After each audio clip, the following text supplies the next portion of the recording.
Let's get started. So when you first open it, you're getting this interface. You can choose what kind of project do you want to do. In general, when I'm doing 3D, just the general, most basic template profile. And once you're ahead, you have just a default cube here.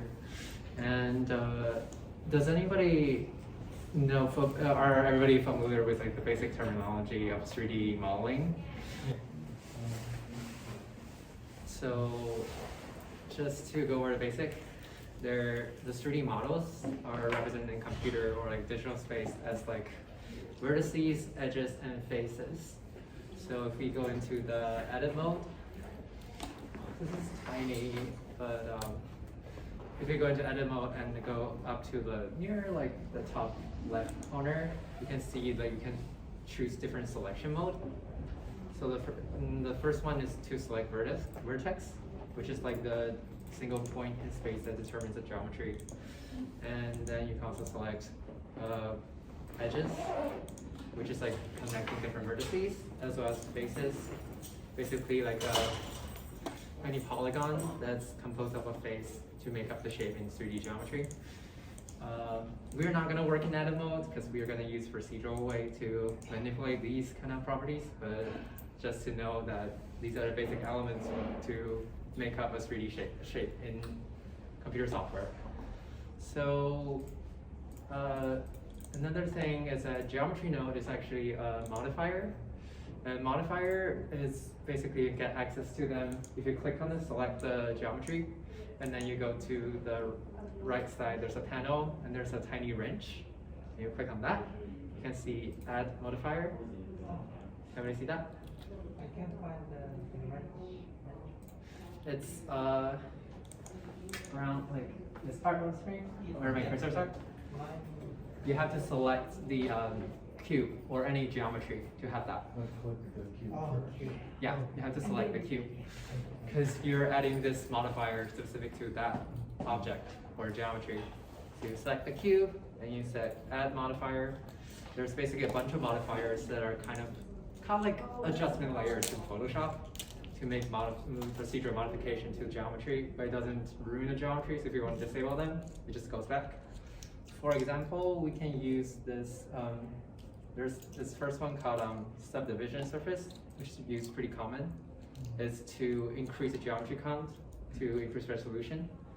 And you can see if I can enable and disable using like the top row. There's like a real-time / viewport. So if it basically determines if it shows the effect of this modifier in viewport. Another one's render, because sometimes we would just want those higher resolution geometry show in render, but not in viewport because it slows the computer down. And important thing of this modifier is that it's processed from top to down. So let's say I add another, so there's another modifier called Wireframe. Basically, it makes every edge into a metal tube of the original edge, but remove all the faces. So let me see if I can find that. It might be down there.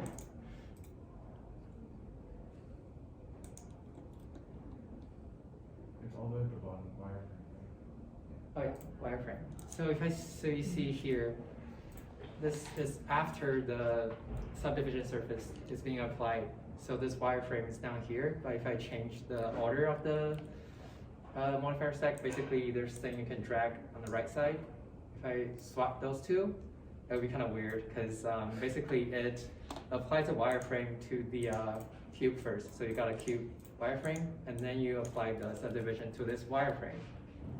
So it will result in this kind of shape, which is pretty cool. But just remember that it processes from top to bottom, and their order really matters when you apply them. And then I'm just going to delete all of them because we're going to one specific modifier. It's called geometry nodes. And you can just add modifier and select geometry nodes. It's in the generate. And then we can go into the top part. There is this layout modeling, different interface for different functionalities. Basically, there's like animation or shading, which is create materials, and adding materials, and rendering, which is like for you to see your results and do compositing. And we're going to, there's one just called geometry nodes. We're going to head into there. And so geometry nodes, it's like a node-based programming system for geometry. I don't know if anyone worked with like either TouchDesigner or Unreal. It's basically every node is kind of like an operator, kind of like a code function. And you take input and outputs output. There's multiple inputs for some nodes, or no input. There's some output or no input, no output for some nodes. But for now, this is the most basic layout, which is we take the geometry we get before the modifier stack, which is the basic cube, and then we directly output it to the output. So we basically return the same thing. And so it's a top part. There's layout. Okay. And modeling, sculpting, rendering. If you don't see it, because like it's a huge thing, you can drag it. I think you can drag the top to scroll alongside it to find the geometry node. Oh, okay. Yeah. Yes, I see. My screen is kind of like higher resolution. So. Yeah, I found it. Cool. And then to add a node, we can press tab. Oh wait, oh no, shift plus A. And we can either search for a node, or we can just choose a node from all these categories. And as for just to getting started, we can just go from basically choosing a node. The most basic one would be the transform. So as we know, we can move geometry in Blender. So the key is G. If you select a geometry, you press G, you can move it in 3D space. But we can also do that operation in geometry node using a transform node. So here, also to navigate, to pan around in this node network, you use the middle button of your mouse. You click it and you can drag around. So we can see the translation basically is the translation of the cube. If we increase the Z direction, you see the cube moves up and down. In the transform node, there's a translation, which means like to move it. And along the XYZ axis, there's also rotation, which means you rotate along the XYZ axis. And yeah, this just translation, rotation, and scale. If everybody is familiar with the basic 3D modeling toolkit, then yeah. And so for example, we just want this geometry to move, to become like taller. Why not? And then we output it. So we can see this geometry is now taller. And another thing we could do is it's called join geometry. So if you go into Shift plus A, and there's geometry, and there's join geometry. So basically we can create multiple geometry and join them together. Like such as, we click here, but we're just joining one geometry with itself, so it doesn't really do anything. But if we make a copy of this transform node, you can select the node and copy and paste, Ctrl+C, Ctrl+V. It's the regular Windows or Command-C, Command-V on Mac, I believe. And we can use the same input for the geometry to go into the second transform node. And then here, we're gonna move it maybe along the x-axis a little bit, so it doesn't overlap. You can see the difference. And we plug the output of the second transform to the join geometry. We can see that we create a copy of this cube. And 2 meters away down the x-axis. Actually, I can change this by clicking and dragging. So if you click one of the parameters on the node, you can increase and decrease the value by moving your mouse left and right. And if you really want precise movement, you can press Shift, hold Shift, and drag it. So I think it will make the movement smaller, or just slower, more accurate. Cool. So let's say if you want to make an array of cubes, we can just copy and paste this for a lot of times, but it's kind of like really not efficient in a way. So for that, we can use the one of the most powerful thing in geometry node, which is called instancing. And to explain it, I guess I'll just return to the most basic cube. Just a basic cube. Delete everything. Back to square one. And X is delete in Blender, right? I think it just delete or backspace. Okay. And so we can click tab. Oh no, not tab. Shift plus A. Doing with too much touch that. We can create instance points. There's an instances and instance points. So what this does is that it creates an instance of the geometry you selected. So you see the node instance points. There is points, which is a point input where you want the geometry to be, and also the instance, which is also a green input. So the green represents geometry.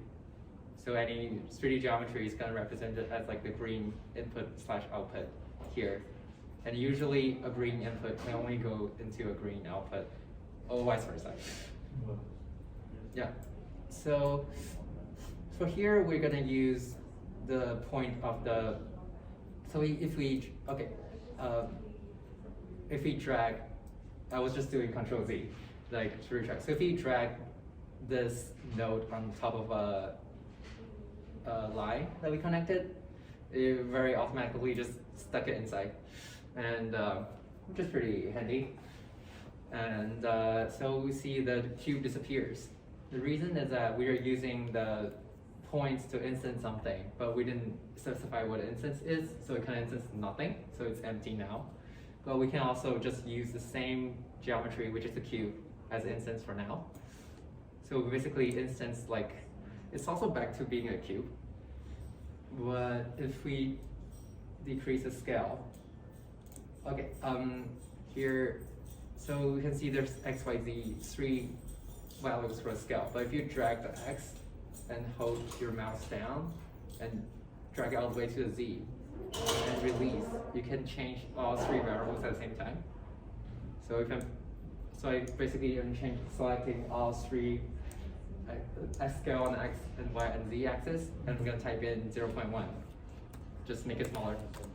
So we can see that there's like actually 8 cubes, 8 tiny cubes in space. So the points, when we are using instance on points, when we're using just geometry data, is you actually get accessing to the vertex. So it's making an instance on every single vertex of the input geometry to instance the instance geometry that is being put in there. We can also change the why doesn't zero? Oh yeah, the rotation, and the rotation basically changes the instance rotation. And here it's kind of like uniformly every single one's having the same rotation. So to do this on a bigger scale, we can actually get access to the primitive geometry also through this geometry network. So if we use Shift A and we go to geometry, mesh primitives. So we can see we have the basic simple shapes there, like cones, cube, cylinder, grid, which is like a plane, but I can specify how many rows and columns of subdivision it has. And icosphere, which is a sphere that consists of like triangles, and also regular sphere, which is called UV sphere. It's a sphere that's being sliced along longitudinal, latitudinal slices, which are composed of quads. And there's also mesh circle, which is a circle, has your defined resolution, which is how many points there, and it's being filled in as a polygon, as well as a mesh line, which is a single line, which you have like you can specify how many vertices it has. So if I use a mesh line here and connect, so we couldn't see it, but we can also see it just by connecting it to the geometry output to see it for a second. And we're gonna, wait, why couldn't I see it? Oh, yeah, I can see it. So there is a tiny line, or just this black line that is here. It's going along the z-axis. So if we use that as the points input for this instance on points node, and we connect the output to the geometry, you can see that we create a line of cubes, basically. And there's a count, which is like the resolution of the line. So basically, if I want 20 cubes, then I would just type in 20, and there's 20 cubes in the line. And how long the line is, here is kind of determined by like how much resolution and how much distance you want between each resolution, each segment. So here it's set to 1 meter, but I can change that to 0.25. So it's like much tighter grouped, a stack of cube. But also the line can also be defined as endpoints. So if you choose the off, so there's a selection on the top of the line, which is how the line are defined. You can change to endpoints. Then here it's gonna to define the start location of the line and the end location of the line, and fill in the in between points with the count you just specified. So here, because I set the end location to be 0.25, which is kind of tiny. So all the cubes are overlapping together. If I change that back to 10, and then we again have a stack of cubes. So you may wonder, like, what are the cool things we can do with this kind of stuff? I guess we can get into the cool part, which is this mesh line and this scale here. If I type in anything, it will be all uniform. Like, for example, if I type in 0.1, all of this be the same size. If I type in 1, it'll be all the same size. But it doesn't have to be. For example, I can use the position. So, or just like the any kind of parameter that is related to that instance, you can use that as an input for the specific scale / rotation or any input you want to use. It sounds pretty vague, but I'll just do it so you see what it means. It's Shift A, and you search position, or Shift. I'm not going to search. So attribute. No, it's called input. So if you Shift A, add a node, and you get the position input. So this is getting the position of each, of whatever node is getting access to this node, which is kind of confusing because when you're getting different nodes, you only have this one input, but it basically means when this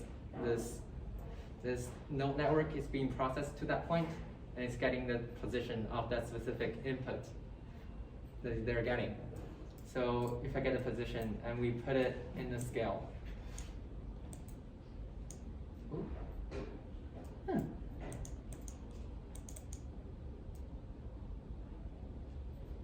Oh, I see the problem.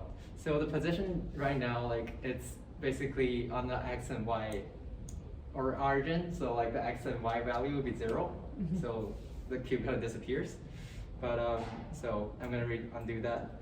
There's one thing, because like you can see, like, this is the purple diamond shaped input, which represents what's it called, vector, especially vector 3. And there's actually a way for us to separate each entry for the vector, and we just use Shift A, and it's called you can go into vector and combine X, Y, Z and separate X, Y, Z. So if you go into a separate X, Y, Z, and we connect the position to this vector input, and then we add another combine X, Y, Z here, and we organizing the node. It gets really messy after a while, so there's also ways to reorganize them in a really clean way, but I'll get to that later. So if here, like, all the differences in these cubes is that they have a different z-axis position. So I'm gonna use that and pass that down to the combine X, Y, Z.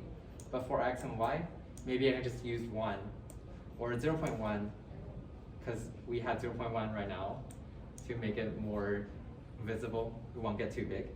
So if we can just drag and select both of those inputs and type 0.1 here.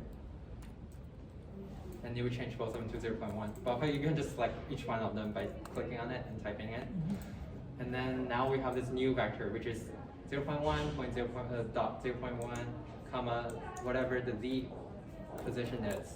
So if we type that in, put that in the scale, it will be kind of weird because it's actually elongating them along the z-axis. So to make it cool, we can actually use a z input for x and y. Huh. And the z input we can type in 0.1. So you can see we have like a pyramid right now because like basically the higher the cube is, the bigger the x and y scale value is. So it's making it bigger as it go along the line. Slightly cooler. And to make it, I guess, even cooler, we can actually use textures / noise to control these values. So instead of using position, I'm gonna get rid of these for now. And back to this line cube. And oh, actually, I'm gonna keep the combine x, y, z. That is kind of important. And we shift A, we can go into texture. And there's a bunch of texture. The bricks texture is kind of like a grid, basically. We can select offset for each single row. So it kind of goes like a brick, which kind of like offset based on each row. But the thing that I found the most useful is called the noise texture. So if you go in here, that is actually, I wonder how I can explain this the best. So the noise texture is kind of like the Perlin noise in other, if it's like the mathematical definition of it. So basically it is a noise that is random, also continuous throughout the 3D space. And the reason we want to use continuous noise is that we can use them to create like a curve-ish, because it's always like smooth. If you use basically white noise, it's like a really random, like whatever point is really independent from the other point. It kind of makes it really jagged and doesn't make any sense. So if you plug in the position vector here, so the noise texture is being sampled by different vector fields or vector inputs. So if we use the position, which is the position of the cube, it's gonna sample the noise texture at a specific position in 3D space. So we gonna add the position back in and plug it into the vector. But to be honest, if we don't plug anything in, it will default to the position. But just to be clear, since we're getting started, so we are now getting this noise texture, and noise texture have two outputs. One of them is vector, which is a value between 0.1, and then it's a color, which is another vector 3 between each value between 0.1. So it's kind of like the monochromatic noise versus the colorful noise. So here, if we want to, I guess what I'm just gonna do is to drive the scale of the cube on the x-axis. So here I'm just gonna use a factor since it's just one dimension. I'm gonna plug it into the x, and here you can see it's kind of creating this wavy thing because the noise is kind of wavy. So it's kind of small, and we want this to be more obvious. We can insert a math node to manipulate or do mathematical operation to these values. So we just shift A, go to where is math?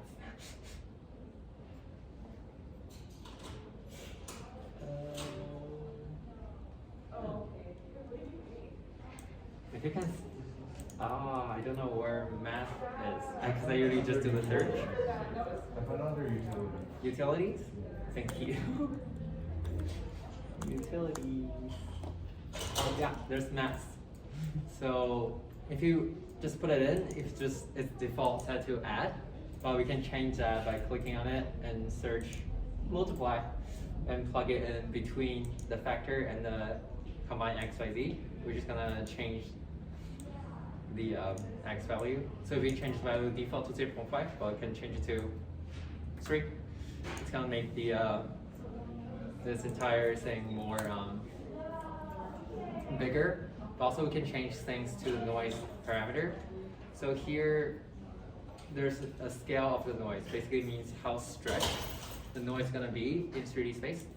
So if I slowly increase this value by holding on the shift and clicking and dragging on it, you can see that it's not very obvious, but the wave is kind of getting closer or getting bigger as I'm dragging it. Yeah. The detail and roughness basically means how much harmony or like how smooth this noise is gonna be. So if you drag down the detail and roughness, I guess when detail is 0, roughness doesn't really matter. And there's supposedly this noise is gonna be more smooth. But if you drag up the detail, supposedly the noise is gonna be more jagged. It's more obvious in the shading, which is usually use the same kind of no-bake system, but you can visualize it on 2D space because it outputs a texture. But here it's just, we can represent it with very limited sample here. So to make a cool thing, let's maybe I should start making really cool things, or not that cool thing, slash NFT type of things. You do want to make them, but do not recommend. But after seeing this, you probably think all the NFT are just like scamming because it's really simple. So for here, again, I'm gonna probably remove most of the stuff. I'm gonna keep the mesh line here for some reason, but we can add it back in super easy maybe. But we're just gonna go back to instance on points, and we're gonna add a mesh primitive called grid. And to visualize a grid, you can just put it in the points. You'll be able to see it's actually just a grid, like a grid, simple as it is. And it has points wherever there is a subdivision. And here we can specify the number of vertices and also the size of the grid. I think it's kind of too small, so I'm gonna change it to like 10 meters by 10 meters. But now the cubes are really far apart because yeah, there's only basically 3 vertices on each side. But we can also increase that to 10. And then we have a 10 by 10 grid of cubes. And then I'm gonna make the cubes slightly bigger so that they're kind of jointed or getting closer together, which probably will be 0.8 since the cube is default to 1 meter in size, and there's like 10 meter apart with 10 points, so it's kind of like 1 meter apart. So 0.8, ooh, I guess no. Probably 0.4. Oh yeah, I guess the cube is default 2 by 2. Good to know. And to visualize the noise, oh, I deleted it, but I guess I can add it back in. We can get back to the texture, noise texture, and combine X, Y, Z. Just to get familiar with stuff, we're doing a lot of stuff, which is vector, combine X, Y, Z. Plug it into the scale value and change the X and Y to 0.4, which is the value we figured out that works the best. Probably not works the best, just in my opinion.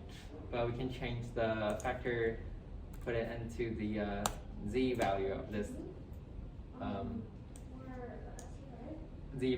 combine X, Y, Z node. So we have the grid of basically doing the same line thing, but we're now changing the height of the cube using the noise. And again, a map just to make it more obvious.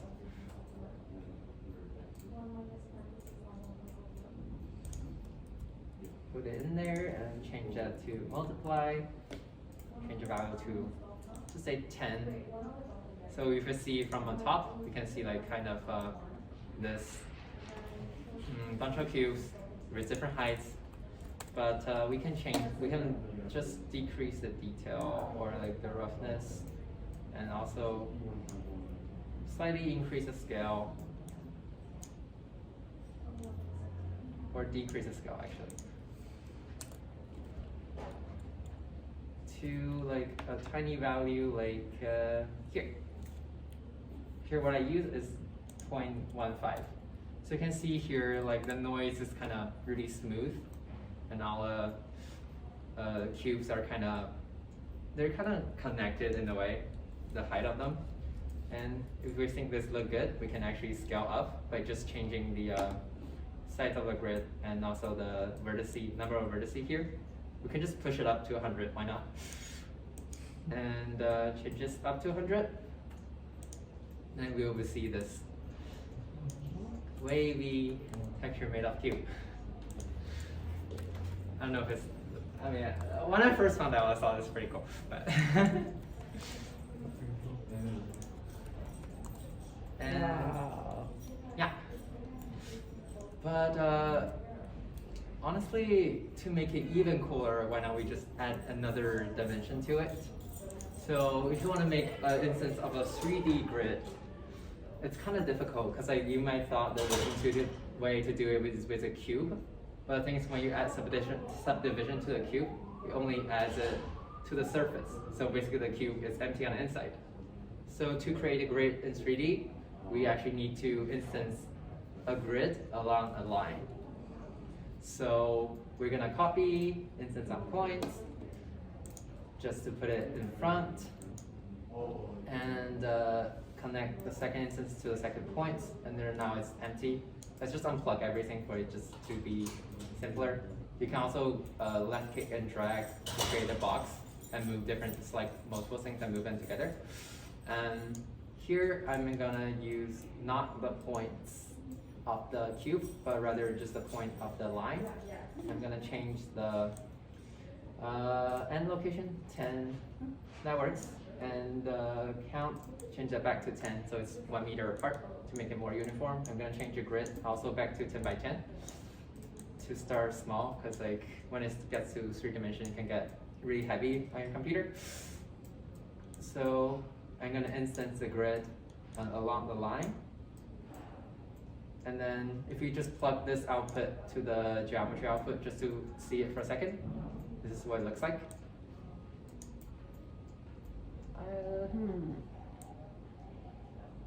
Yeah.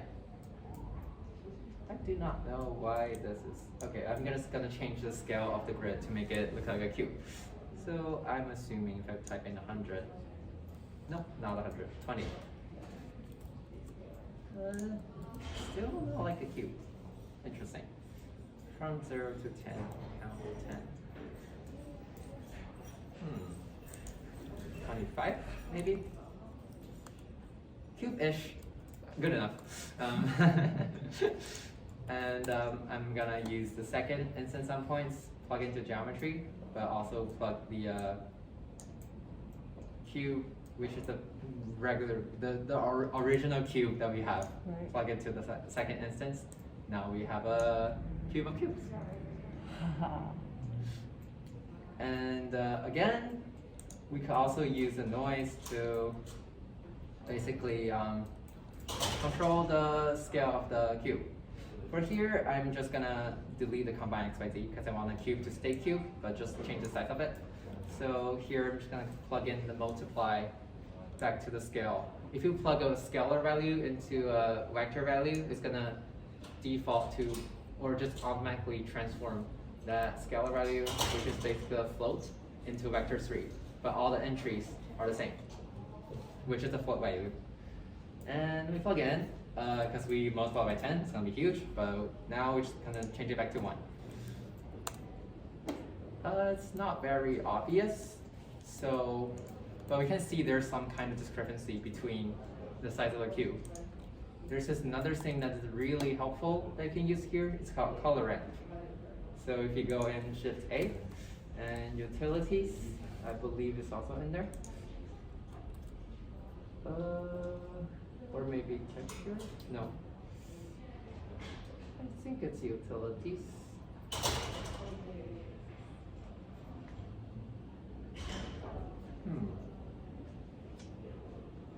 Oh, color. There's a color ramp. But in Blender, the color value and the vector value are interchangeable. So we can also consider it as a vector ramp. We drag it out there. it's not gonna do anything because it's basically a linear map of 1 to 1. So basically color ramp is like a remap thing. But the good thing is that we can just use these kind of I don't know what they're called, a color picker or something, to change the value. So here it's a linear curve between 0 and 1, mapped to 0 and 1. But if we change the black output, move it to the left, you see some of the cube disappear and get smaller. This is because the way this color ramp works is that the input value is basically the position of the ramp. Because from the left is 0, from the right is 1, and then the output is the color of the ramp. And here we just set it to black and white. And when you're doing a color to, so all entries is gonna be the same. I mean, when a color input, which is like this yellow diamond shape, which is exactly actually the same as the purple diamond shape. They're interchangeable. So the color, since it's white, so the RGB value is going to be the same. And so the scale is going to be uniform on all axes. So here we can see that some of the cubes get really small because they are in this black area, which the output of the color ramp is default to 0. And then they're going to disappear. We can also do the same thing with the white. So here we can see like some of the cube just got really big because like basically whatever's above the position of this white color picker is gonna be 1. I do not know why it's uniform across the column, but we can try to plug in the position again.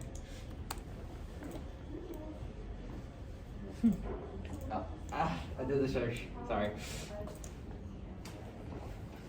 This is basically like increasing the contrast of the noise. Yeah, basically increasing the contrast of the noise. And yeah. I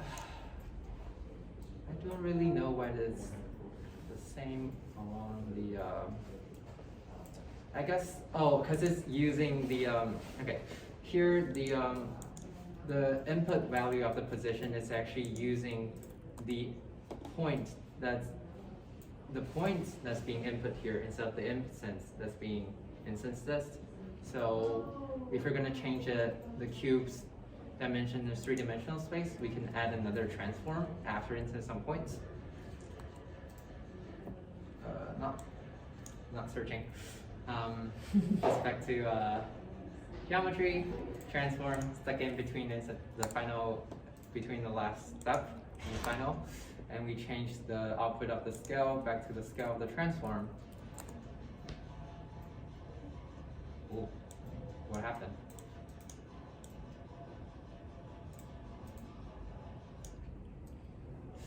Wait, yeah, I think I'm doing it correctly. I do not know why this is the case.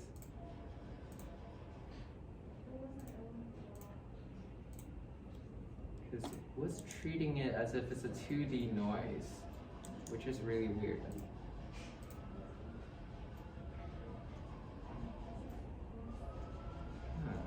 This is interesting.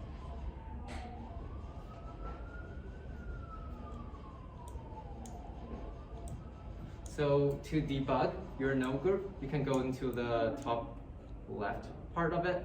You can see different, so you can see the final output. Here, the final output is basically all of them are instances. So you can go and see, we can have like 10 instances of things here. Wait, there's only 10?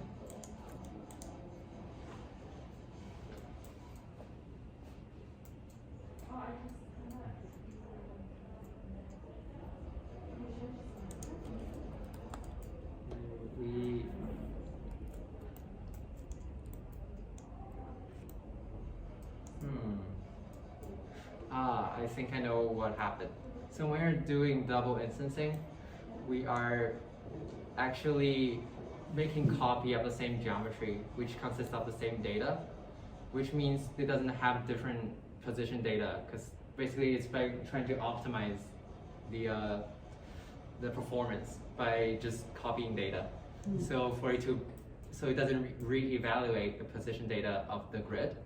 So to do that, there is a node called, I think it's also in geometry called realized instances, or I don't know where that is. Oh, instances, there's realized instances. So if we plug it between the first instancing node and the second instancing node, we'll be able to see, yeah, it's working now. So basically, it re-evaluates the position of every single point on the instance grid. Yeah. Cool. But also makes computation heavier because it can re-evaluate every single point. But in this case, we need that. So here, I'm just gonna change the contrast a little bit. I can also get use a math node. Oh, actually here I should reorder the color ramp and the multiply so that I can change the. So another thing, if you're gonna plug a vector slash a color into a scalar input, which is this gray, which means it's a float slash scalar value, it's gonna automatically calculate the magnitude of the vector and use that as an input. So here, I guess I'm gonna, instead, let me show you, we're gonna use, not multiply, we can use actually a map range, which is, I believe, also in utilities. So it's a lerp, basically. And we can use a value between 0 and 1 as input, delete the multiply, and use the map range as the scale. And we can map the minimum and maximum of the new data. So for minimum, I think I'm gonna just keep it to 0, but for maximum, it's for my taste, it's kind of too big right now, so I'm gonna change it to 0.8, or even lower, 0.6. It's still connected, I guess 0.4. Oh yeah, that's a value we found out that works. Cool. So now we have this weird abstract sculpture that we have here, or kind of like a particle system. And yeah, so. And we got rid of multiply altogether? Yeah, because Okay. I mean, map range and multiply is kind of the same thing, because it's basically doing a linear operation. But the good thing about map range, you can just define it based on the input range and output range.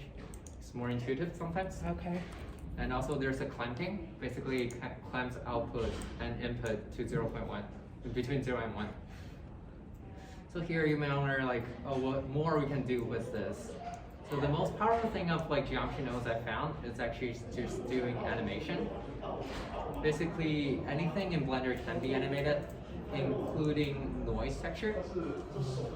So here if you change the noise to 4D, and there's going to be a W input, which is like the 4-dimensional coordinate of this noise.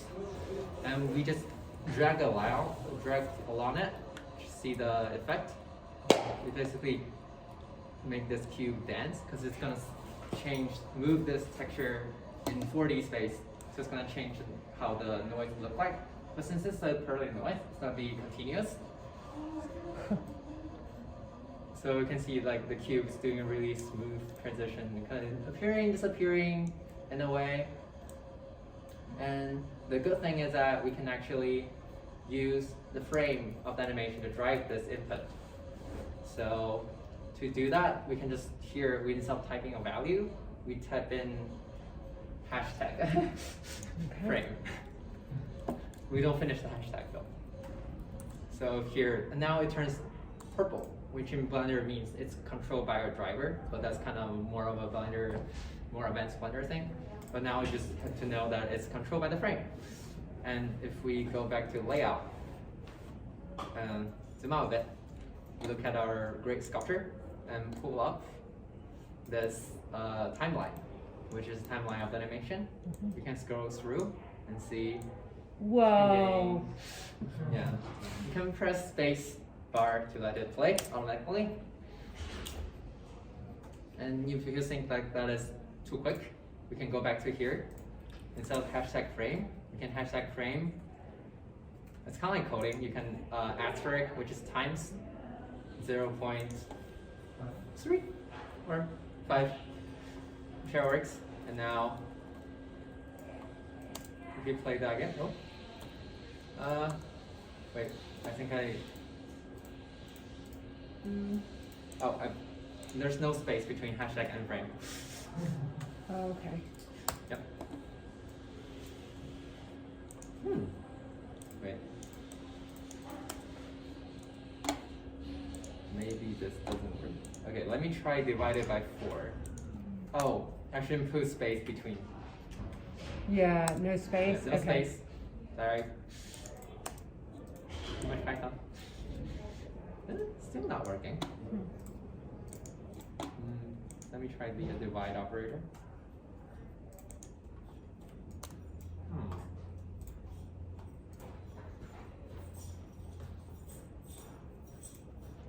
Oh, I think the reason why is that when we type in hashtag frame, it already turns into a driver. So we Okay. do not need to do the hashtag again. Yeah. So we just do times Yeah, 0.3? when it's being 'Cause it's displayed already as set. yeah, it's already set to use expression. So we do Gotcha. not need to So reinstate that is. Once it's for Yeah. just modify. Oh, mine's still not working. Wait, you just typed in times So 3 or? Oh, frame Frame. Yeah. divided by 3. Divided by Okay. 3. Ah, gotcha. Yeah. So here we can come back It's and working. see. It's working. Yeah. Another cool way of accessing things instead of using geometry vertex is to just scatter points on top of our surface. So for that, I am actually going to hide the cube in Blender, which is here, hide in viewport.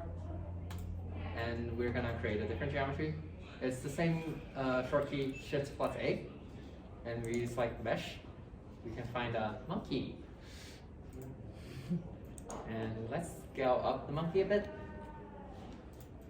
And the important thing to do here is to hold Control plus A, which is apply transformation. We have to apply the scale, because everything that's being evaluated by geometry node is part of the geometry. So if you scale things up, but you don't apply the scale, the geometry node output is gonna also get scaled as well. I'll finish this node tree and then explain what it means by that. So here I can also add a modifier to this monkey. Usually we call her Susan. I don't know why. But here we can select geometry nodes by clicking on the modifier stack. There's a thing on the left. So every time we create a new geometry node modifier, it creates a new node tree. But here we just want to reuse the old one. So we use the geometry nodes, which is the one we create before. That's a good thing about geometry nodes, which is procedural, which means that everything that we use applies to whatever input and output you want to switch to. So cool. But here we're gonna actually destroy it a little bit at first.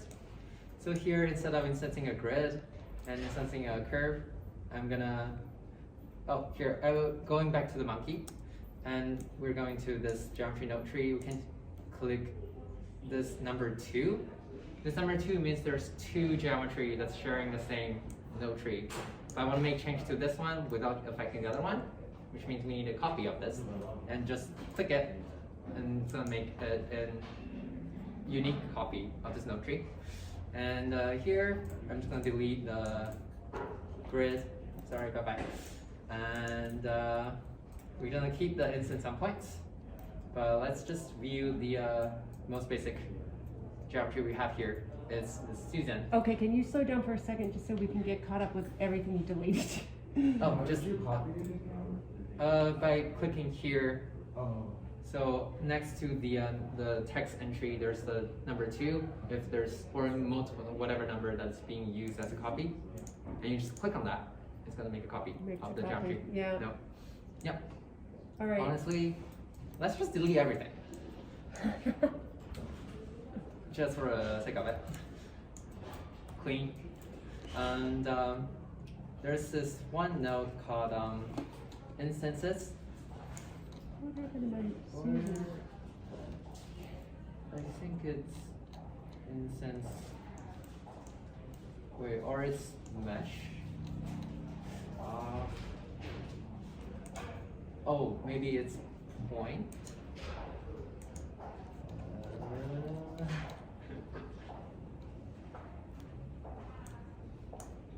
I've been doing searches for too long. Okay, I'm gonna cheat a little bit doing a search. It's called distribute points on faces, which means it's gonna scatter points on top of the face of this geometry we have, or whichever input we give it. So we're gonna plug in and put it on there. We can see now this Susan is turned into a particle. But all this are tiny points that we have here. And the density basically controls input on the distribute point on surfaces faces, just how much points we have. And usually for a more satisfying look, we can change the distribution method from random to Poisson disk, which means there's going to be a the minimum distance between points. You can specify that in the input, which is we can see here. Now it's set to 0, which is pretty random, but we can change that to 0.1 maybe. And here, if you just increase the density, you can see that it's kind of still, there's a minimum distance between when you're scattering points. So it's not gonna get too clumped up together, but we don't want that too many points for now. So here, we just want to keep it like this. And now we have a bunch of points, and sounds familiar, so we can use the actually instance on points. But here, since we only have points now, we're gonna, instead of using the vertex of the geometry, we're gonna use all those points we scattered on the face. So Shift A, and we're gonna do instance on points. And we didn't specify input, so it's gonna be empty. But this time, let's try different mesh primitives. Maybe the icosphere, and then put it into instance. So we have a bunch of sphere. And it's too big, so let's change the scale back to 0.1, maybe. Let's just see it better. Again, we can use the technique we used before, which is use a noise to drive the use a noise vector to drive the scale of the object, and use a map range in between just to make it slightly smaller. And actually here I'm gonna increase the maximum to 2.7, decrease the minimum to 2.1. But since I'm using clamping, which means though nothing will be bigger than 1, nothing will be smaller than 0. And we have this kind of weird-ish looking monkey. Oh, I guess, oh, that's clamping the input. Well, let's use a color ramp in between them. Color ramp. Again, making the contrast of the noise bigger, and just as simple as make it look better. We can change the minimum back to 0 and maximum back to 1. And instead of linear, we can also try ease, which means it's gonna be like a S curve, more smooth. And we're just gonna do this. Where is map range plugged into? Map range plug into the scale. Of Right, the like system before. points. Okay, right. Yeah. Okay. So again, change that to 40 noise. Well, we can play with the W value. By first, we need to decrease the scale of the noise to make it more smooth to 0.2 perhaps. Yeah. Now if you play with this, you can see the monkey is kind of here and there, and the thing is, this sphere they all have the same rotation value, which means it's kind of boring looking. For that, we can use texture. This time we're gonna use a white noise. Just we want it to be completely random to break the pattern that we're seeing here. So texture, white noise, and this is 3D, and we plug the color into the rotation, since we want to. Now the rotation of these spheres is gonna be completely random, and yeah. White noise. Wait, color was into the rotation. Yeah. Okay. We could also use value, but color makes more sense because if you use value, it's gonna rotate all on a single axis. So here we're like having this Susan kind of appearing and disappearing. But there's another thing we could do, which we did in the beginning, is a join geometry. So let's plug that back in. Again, geometry, join geometry, and we put the original geometry back into the join geometry. So like, even if we're instancing on the surface of the Susan, but we're not losing the original geometry. So it's gonna look like Susan has something growing on her. that is Oh, like your original changing all the time. tutorial. Yeah. Yeah. And also here, the icosphere, if you don't like the look of it, how it like jagged it is, the first thing you could do is increase the subdivision. So I recommend not dragging, just clicking, since you can drag it to really large values. It's kind of like weird. Slow down your computer quite a lot, and it might crash. So here, if we increase the subdivision, it's gonna look smoother. And we can also get access to subdivision in the geometry node by Shift A. And there's geometry and or it's utilities, mesh. Yeah, mesh, subdivide mesh, or mesh subdivide surface. So subdivide mesh is making the more geometry, but then make it smoother. And subdivision surface is gonna make it smoother, basically. So if we plug that in here, you can see the Susan also gets smoother, because whatever is being, we already joined the geometry and then we smooth it before we output it. But you can see there's also still like really like hard edges. And if you don't want that, we can increase the level of subdivision, but it gets really taxing on your computer. Another thing you could do is to change the shading mode. Basically is for it to smooth normal of the surface. So for that, we can also just Shift A and back to mesh. And we have a node called set shade smooth, and we plug it in and set it in between, and we check this check, and it's gonna shade smooth of all the geometry. We plug it into it. Can we get to asking you some questions? Oh yeah. Totally. This is like the end of it. This is amazing. I am like, we've succeeded making basically kind of what you did in the demo video, but for some reason, Susan is not showing up for me underneath. You have to plug both the instance on points output and also the original output to the join geometry. I thought I had that. I'll just have to, I'm just checking everything to see if I have. Sorry, it just gets messy after. Yeah, no, this is great. I'll just walk around. Did you guys get?